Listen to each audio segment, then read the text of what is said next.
ఆమె ఎప్పుడు స్టార్ట్ అయిందో మీకు తెలుసు కదా, 1959 కదా. ఎక్కడ స్టార్ట్ అయింది? ఒక చిన్న షెడ్యూల్లో ఆడా మిచిగన్లో స్టార్ట్ అయింది. ఇప్పుడు ఆల్మోస్ట్ 100+ కంట్రీస్లో ఉంది. అంత ఈజీయా అక్కడ వెళ్ళడం? ఒక కంట్రీ దాటి ఇంకో కంట్రీ దాటి వెళ్ళడం అంత ఈజీయా? చాలా చెమటొచ్చాలి, చాలా శ్రమ పడాలి. కానీ ఎంతమందికి ఓపిస్తుంది అంటే లైఫ్లో ఒక crores of people, billions of people ఓపిస్తుంది.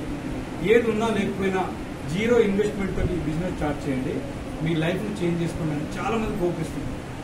First fundamental ఏంటంటే మనకు బేసిక్ ఫండమెంటల్, మనకు ఎవరికైనా డబ్బులు పెడితే చదవాలి, బాగా చదవాలి కదా, బాగా చదవాలి, బాగా డబ్బులు పెట్టాలి, డబ్బులు సంపాదించాలి, అన్నీ అవసరం కదా. ఎటువంటి అవకాశం లేకుండా మన ఇంట్లో కూర్చుంటూ ఒక హౌస్ వైఫ్ కానీ, ఒక పెద్ద డాక్టర్ కానీ, లాయర్ కానీ, ఎవరైనా కానీ ఇంట్లో నుండి ఒక చిన్న ఇన్వెస్ట్మెంట్ కూడా లేకుండా మీకు ఒక మంచి అవకాశాన్ని, ఒక పెద్ద కంపెనీ స్టార్ట్ చేసుకునే అవకాశం ఇస్తుంది. ఒకసారి క్లాప్ చేద్దామా ఆమెకు? ఓకేనా? అటువంటి హోప్ మీరు మీ లైఫ్ లో ఇస్తూనే ఉంటారు కదా, అందరికి ఇస్తారు, ల్యాక్స్ ఆఫ్ పీపుల్ మారుతున్నారు. అటువంటి లీడర్లు కోరిక ఓకేనా?